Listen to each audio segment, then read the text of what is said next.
students, today we will discuss the main topic of the settlement of a topographic map. So, what is this settlement? Settlements. आपको ये topographic map कुछ मिलेगा, topographic map कुछ ऐसा होगा आपको बहुत बड़े से स्केल पर मिलेगा आपको ये। और ये वहाँ पर हमने बात की थी ईस्टिंग होगी, नॉर्दिंग होगी, कुछ इस तरीके से बहुत सारे फीचर्स थे वहाँ पर। और अब कुछ ऐसे फीचर्स दिखते हैं हमें स्क्वायर शेप में, कुछ ऐसे फीचर्स दिख जाते हैं। ठीक, ये फीचर्स किसके होते हैं, क्या होते हैं, ये क्या रिप्रेजेंट करते हैं, वो बात करेंगे कि ऐसे जो फीचर्स होते हैं उन्हें सेटलमेंट्स कहते हैं। तो पहले इनके थोड़े से सिंबल्स के बारे में बात कर लेते हैं। ये देखो, अगर रेड कलर में होगा, ये जो सारी की सारी सेटलमेंट्स आपको शो होंगी पेपर में, मैप में, वो सारी की सारी रेड कलर में होगी। पहली बात ये याद रखना। फिर कुछ सिंबल्स हैं, इंपॉर्टेंट सिंबल्स हैं, वो देख लो पहले कि अगर रेड कलर में ऐसे स्क्वायर बॉक्सेस हों और वो रेड कलर से बिल्कुल कलर्ड हों, ठीक, तो दिस रिप्रेजेंट्स अ परमानेंट हट। दिस रिप्रेजेंट अ परमानेंट हट। ठीक, कि ये परमानेंट है, टेम्परेरी नहीं है, ये ब्रिक से सीमेंट से बनी हुई है, ये परमानेंट है। ठीक, अगर आपको रेड कलर में स्क्वायर बॉक्स दिखे और वो कलर्ड ना हो, this is the temporary hut. This is a temporary hut. ठीक, इतनी बात समझ में आएगी। अब ये बात समझ में आएगी कि जहाँ पर ये ऐसे होगा वो परमानेंट हो जाएंगी, जहाँ पर ये ऐसे होगा वो टेम्परेरी हो जाएंगी। लेकिन अगर मान लो कि ये बहुत सारी हैं, ये डिफरेंट मैनर्स में अरेंज हो चुकी हैं, तो उस केस में सेटलमेंट कैसे बनती है? क्योंकि सेटलमेंट कोई भी हो वो एक ही घर से तो नहीं बन सकती, बहुत सारे क्लस्टर होगा बिल्डिंग्स का, तभी तो सेटलमेंट बनेगी ना। कुछ 1 2 3 4 5 10 15 20 घर होंगे या बिल्डिंग्स होंगी, तभी एक सेटलमेंट कहलाएगी ना वो। तो इसके बेसिस पर हमने 3 तरह की सेटलमेंट्स पढ़नी है। The first one is nucleated settlement, the second is linear, and the third is scattered. ठीक, अब ये बात करते हैं कि न्यूक्लिएटेड कौन सी होती है। न्यूक्लिएटेड मीन्स कि बहुत सारी इकट्ठी हो। मान लो कि यहाँ पर क्या हो रहा है कि एक मेटल रोड आ रहा है, मेटल रोड या कोई भी रोड मान लो, कार ट्रैक मान लो, ये आ रहा है, ऐसे जा रहा है, और यहाँ पर जो है ना, यहाँ पर बहुत सारी बिल्डिंग्स हैं, बहुत सारी बिल्डिंग्स एक ही जगह पर कंस्ट्रक्ट होना, बहुत सारी क्लस्टर ही हो जाए इन बिल्डिंग्स का। ठीक है,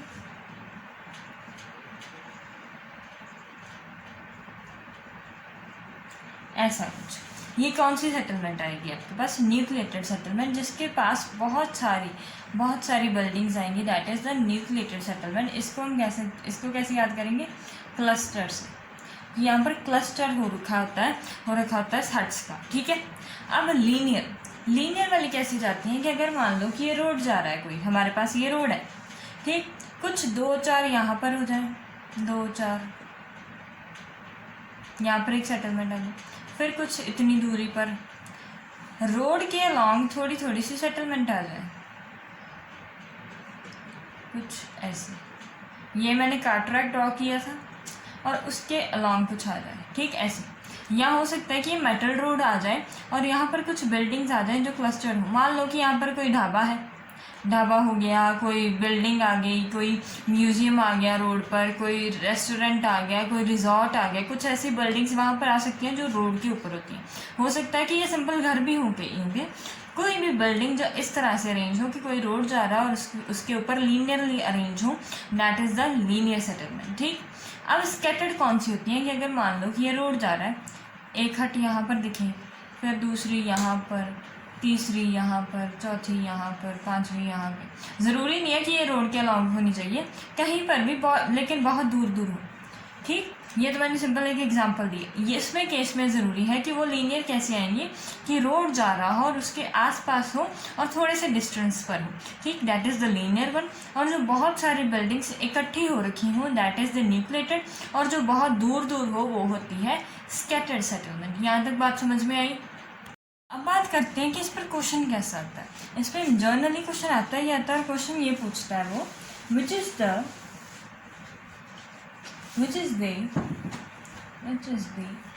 most important settlement and state its reason also. States its reason also. वो पूछ लेगा आपको, मैप दे देगा वो, और पूछेगा आपको कि इस मैप के एक्सट्रैक्ट में जो सबसे इम्पॉर्टेंट सेटलमेंट है वो कौन सी है और इसका रीज़न दो। ठीक, इसको करने के लिए आपको 2-3 चीज़ें याद में रखनी है, ध्यान में रखनी है। पहली बात, जो भी इम्पॉर्टेंट सेटलमेंट होगी वो हमेशा कौन सी होगी? Nucleated one. Mostly nucleated one हो सकती है, जहाँ किसी केस में रेयरली लीनियर आएगी।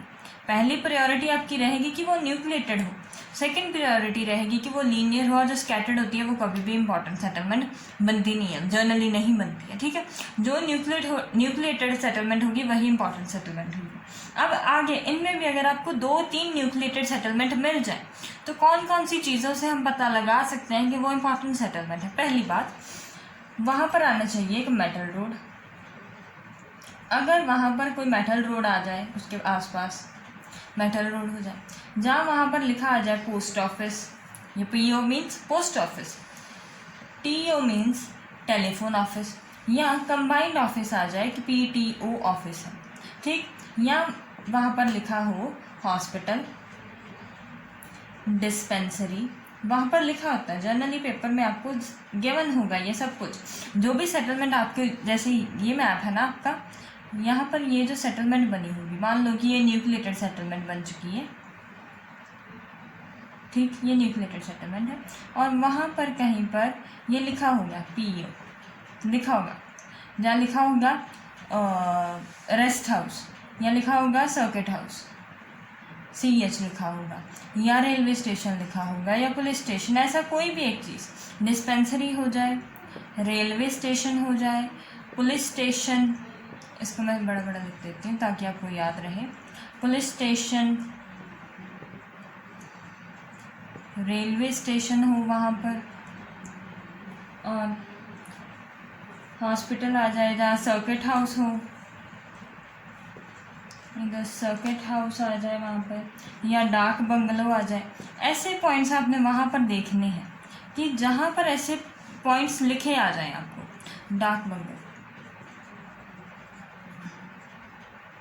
ठीक, ऐसे पॉइंट्स आपने वहाँ पर लिखे देखने हैं कि वहाँ पर आपने जो सेटलमेंट चूज़ की है उसमें क्या ये वाले पॉइंट्स आ रहे हैं, ये 8 के 8 पॉइंट आपने वहाँ पर देखने। अगर ये 8 के 8 पॉइंट वहाँ पर मिल जाएंगे आपको, तो आप कह सकते हो कि ये वाली सेटलमेंट जो है वो इम्पॉर्टेंट है। क्यों इम्पॉर्टेंट है? क्योंकि उसी सेटलमेंट में पोस्ट ऑफिस है। क्यों इम्पॉर्टेंट है? क्योंकि वहाँ पर पुलिस स्टेशन है। क्यों इम्पॉर्टेंट है? क्योंकि वहाँ पर हॉस्पिटल है, डिस्पेंसरी है। या आप कह सकते हो कि वहाँ से मेटल रोड गुजर रहा है, तो वो ट्रेड के लिए बहुत इंपॉर्टेंट, इकोनॉमिकली वो बहुत इंपॉर्टेंट सेटलमेंट है। ये ऐसे कुछ रीज़न आपने पहले बता देना कि ये में आप एक्सट्रैक्ट में सबसे इंपॉर्टेंट सेटलमेंट जो है वो ये है। आप रीज़न में ये नहीं लिखोगे क्योंकि वो न्यूक्लिएटेड है, वो लीनियर है, वो स्कैटर्ड है इसलिए इंपॉर्टेंट है। इसके लिए वो कभी भी इंपॉर्टेंट सेटलमेंट नहीं होती। जब भी कोई सेटलमेंट इंपॉर्टेंट होगी वो इन पॉइंट्स की वजह से होगी। आपने ढूंढना है कि जब भी आपको ये क्वेश्चन मिले, फाइंड द इंपॉर्टेंट सेटलमेंट, सबसे पहले न्यूक्लिएटेड या लीनियर, सबसे ज़्यादा जहाँ पर क्राउड होगा बिल्डिंग्स का, वो जगह आपने फाइंड करनी है जहाँ पर आपको सबसे ज़्यादा बिल्डिंग्स मिलेंगी। ठीक, वो जगह फाइंड कर ली। अब वहाँ पर आपको अगर मान लो 2-3 जगह आपको मिल जाए ऐसी जहाँ पर बहुत सारी बिल्डिंग्स हो, और वहाँ पर अब आपने ध्यान रखना है कि वो कौन सी सेटलमेंट इंपॉर्टेंट होगी, या जहाँ पर ये सारे पॉइंट्स लिखे मिले, कोई भी इनमें से एक आधा पॉइंट भी मिल जाएगा तब भी वो सेटलमेंट इंपॉर्टेंट हो जाएगी। ठीक, यहाँ तक बात समझ में आई। अब बात करते हैं कि क्वेश्चन कैसा आएगा। अब मान लो कि उसने मुझसे क्वेश्चन पूछ लिया है। पहला क्वेश्चन उसने पूछा है, which is the important settlement, which is the most important settlement, why, सबसे इम्पॉर्टेंट सेटलमेंट बताओ एंड रीज़न भी बताओ कि क्यों है। ठीक, ये उसने मुझसे पहला क्वेश्चन पूछा। अब सेकंड क्वेश्चन में पूछ रहा है, give the pattern of settlement, give the pattern of settlement B, pattern of settlement पहला बी का बताओ, और second settlement in grid square 0628। ठीक, उसने मुझसे 2 क्वेश्चन पूछे हैं। पहले उसने पूछा है कि सबसे इम्पॉर्टेंट सेटलमेंट बताओ और बताओ कि वो क्यों इम्पॉर्टेंट है। सेकेंड उसने पूछा है कि पैटर्न बताओ सेटलमेंट का। पहला किस सेटलमेंट का पैटर्न बताना है, बी का, और सेकंड की जो सेटलमेंट है 0628 में। ठीक, सबसे पहले पहला क्वेश्चन सॉल्व करते हैं। उसने कहा कि मोस्ट इंपॉर्टेंट सेटलमेंट हमारे मैप एक्सट्रैक्ट में, आपके मैप एक्सट्रैक्ट में तो बहुत होंगी। एक सिंपल एक एग्जांपल लिए, यहाँ पर 3 मुझे शो हो रही हैं। First one is this, second is this and third is this. 3 settlement दिख रही हैं। अब तीनों में से ज़्यादा इंपॉर्टेंट कौन सी लग रही है? यही 2 लग रही हैं जहाँ पर बिल्डिंग ज़्यादा है, क्योंकि ये 2 न्यूक्लिएटेड टाइप लग रही हैं मुझे। ये तो न्यूक्लिएटेड है ही नहीं, ये 2 न्यूक्लिएटेड टाइप लग रही हैं। ठीक, यहाँ तक बात समझ में आएगी। अब इन दोनों में से भी यहाँ पर देखो, यहाँ पर लिखा है कि यहाँ पर एक पोस्ट ऑफिस है और एक रेलवे स्टेशन है। तो मेरी सबसे इंपॉर्टेंट सेटलमेंट कौन सी हो जाएगी? ए। ठीक, पहला आंसर ये आएगा कि A is the important settlement. A मैंने इमेजिनरी नाम दिया, आपके पता नहीं क्या क्या नाम होंगे। ठीक है, A is the important settlement and इसका रीज़न है there is post office and a railway station. वहाँ क्यों इम्पॉर्टेंट है? क्योंकि वहाँ पर एक पोस्ट ऑफिस है और एक रेलवे स्टेशन है, इस वजह से ए इम्पॉर्टेंट है। ये बात समझ में आ गई। अब उसने पूछा कि पैटर्न बताओ सेटलमेंट का, बी का, एंड सेटलमेंट इन 0628। पैटर्न क्या होता है कि वो किस टाइप की है, कि वो न्यूक्लिएटेड है, वो कौन सी है, स्कैटर्ड है, वो लीनियर है, कौन सी सेटलमेंट है। अब ये देखो, बी वाली सेटलमेंट कैसी लग रही है आपको? कैसी लग रही है? ये नहीं देख रहा कि एक कार ट्रैक के अलॉन्ग जा रही है तो ये लीनियर हो जाएगी। लीनियर तब होती जब एक यहाँ ऐसे होता रोड और यहाँ पर होते कुछ 2-3 बिल्डिंग्स, फिर यहाँ पर बिल्डिंग्स होते कुछ, यहाँ पर बिल्डिंग होते। ये भी कार ट्रैक जा रहा है लेकिन है तो क्लस्टर ही ना एक बिल्डिंग्स का। तो सेटलमेंट बी कौन सी है? Nucleated type. ठीक, सेटलमेंट बी किस तरीके की है? Nucleated type. एंड सेटलमेंट है 0628। ग्रिड रेफरेंस हमने पिछले वीडियो में देख लिया कि कैसे आएगा। ग्रिड स्क्वायर है 062, एल बनाऊँ 0628। ये वाली सेटलमेंट आई, ये वाला ग्रिड स्क्वायर है। और यहाँ पर सेटलमेंट कैसी दिख रही है? कोई यहाँ पर, कोई यहाँ पर, कोई यहाँ पर, कोई यहाँ पर, बिखरी सी।